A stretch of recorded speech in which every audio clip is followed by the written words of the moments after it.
Ako si Brandon, asan ka?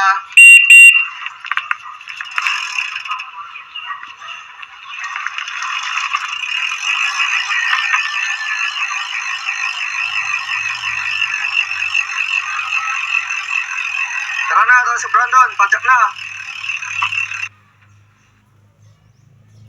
Yan, magandang araw po sa ating lahat. Muling nababanan si Snowboard. Yan, kung mapapansin nyo yung background ko ay ganito. Dito ako sa daycare center ng pamangkin ko. So, inaatid ko lang dito yung pamangkin ko kasi wala kasi yung available na mag-atid, kaya inaatid ko lang muna siya. Sa ngayon, papadyak na din ako papunta sa aking OJ.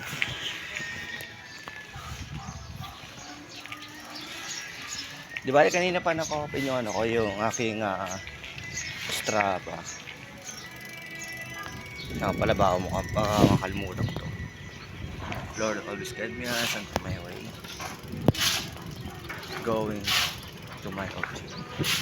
This is the way.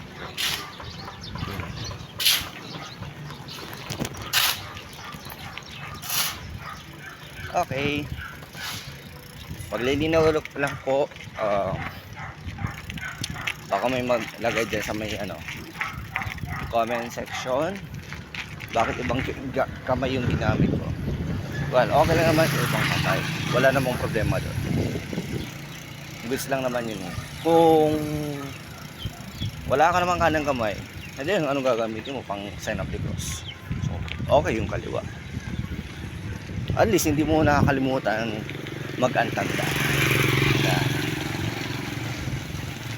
Anyway, sa ibang usapin na po tayo. So sa ngayon, kasalukuyan na akong pumapadyak. At puntaan na ako sa aking OJT. Ewan ko kung malilate ako or kung ano man. Basta importante makapunta ako.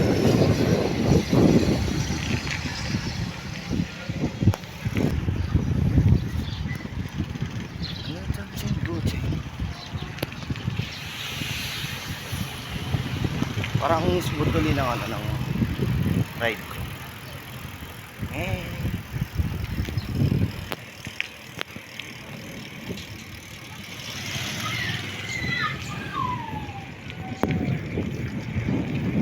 mga nakalabas pa pala ako mga buhok sa may helmet.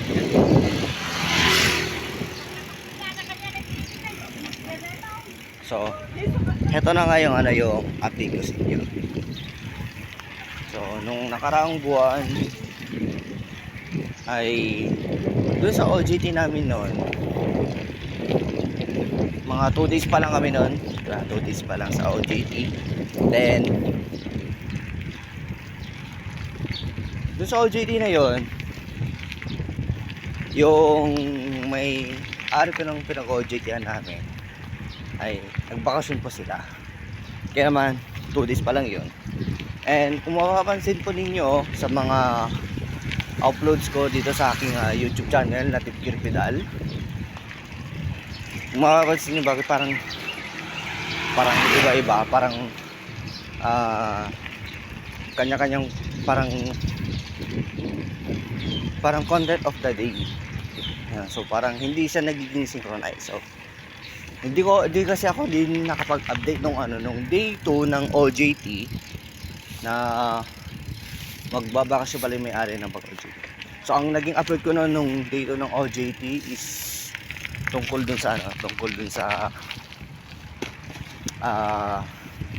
pagsukat ko lang ng distansya mula bahay dun sa OJT na. Yan. So sa ngayon, dahil sa 2 days lang yung OJT namin doon, tutuloy yun, tapos may extend. Hindi ko na alam kung kailan yung dig ng extension. Basta kailangan din na may consume yun. Kaya noong mga sumunod na araw na yun, hindi na kami pumasok. So parang nakapagbakasyon din muna. Hindi ako naman, hindi ko din makapagbakasyon kasi umuulan din. Maganda sana kung hindi umuulan. Tapos dahil sa mahaba yung bakasyon, resume kami ng OJT ngayon. Kaya naman, yung mapapanood nyo sa ngayon, sa mga total Webes ngayon, OJT day number 3, tapos bukas is OJT day number 4. Yan. So yun yung mapapanood nyo ngayon at bukas. Tapos Sabado, Linggo, kung wala pala akong lakad ng ng Sabado tsaka sa Linggo, ang mapapanood yung video ni upload ko, yun na yung video na pag uwi ko ng Tarlac hanggang pabalik na ng from Tarlac to Catena. Kaya yan lang po muna yung upload ko sa ngayon, yung video ko for this day. Yan, parang bago tuloy sa pag-vlog. Ay, hindi na pala sa pagdodokumento.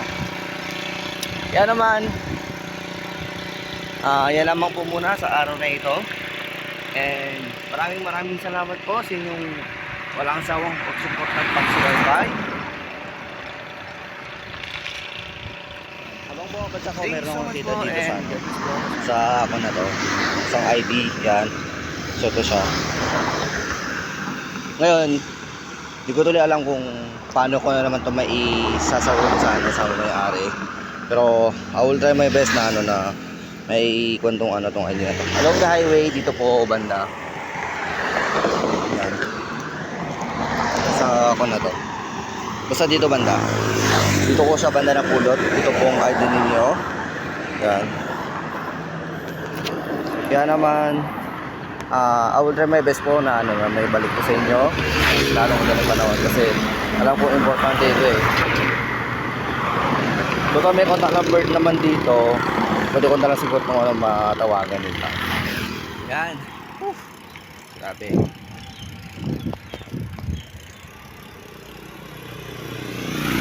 Makapansin ninyo, nag-end vlog na ako. Pero bakit or nag-end na ako sa pagdo-document kanina. Tapos mapapansin nyo, meron akong isiningit na video. Yung video na yon ay right after kong mag-document, habang papunta ka kasi ako sa aking OJT, napulot ko yung ID na iyon. Tapos napansin ko, okay, malapit ang pala to. So hindi siya magiging sa akin, hindi siya magiging hassle sa akin na ibalik siya, kasi yung daraanan ko ay meron din lang daanan sa kanila pabalik sa amin. Kaya naman yun yung pupuntahan ko sa ngayon. Kaya iba na yung way ko.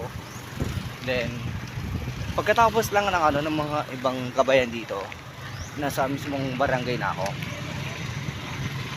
Kaya pagkarating ko doon, magtatanong na lang ako kung sa may barangay Marabuligdos, Kawayan City, Isabela. Sa ngayon,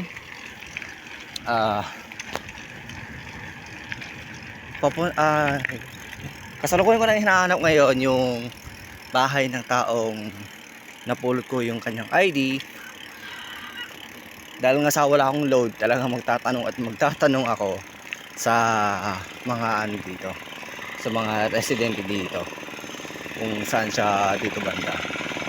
Pero nakapagtanong na ako kanina, sabi nila doon pa daw siya. So medyo malayo pa daw sa may parang pinaka medyo mataong lugar daw. Kaya subukan ko ulit magtanong kanina hanggang sa may sauli natin tong ID na to.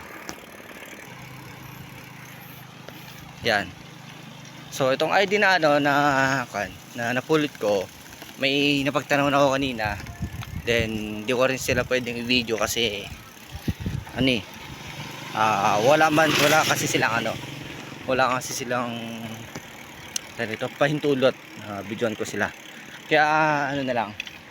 Sabi naman nila sa akin na malapit lang daw sa may tapat daw ng barangay hall yung bahay nitong itong taong ito.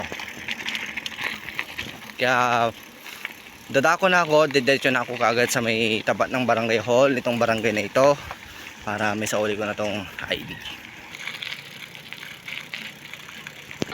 Si Sherwin Velasco po. Bakit?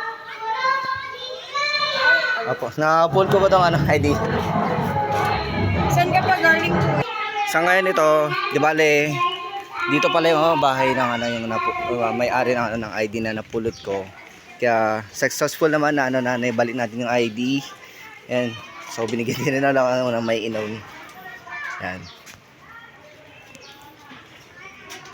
Kaya naman dito na po magtatapos yung aking video. And thank you so much po, tapos God bless po sa ating lahat.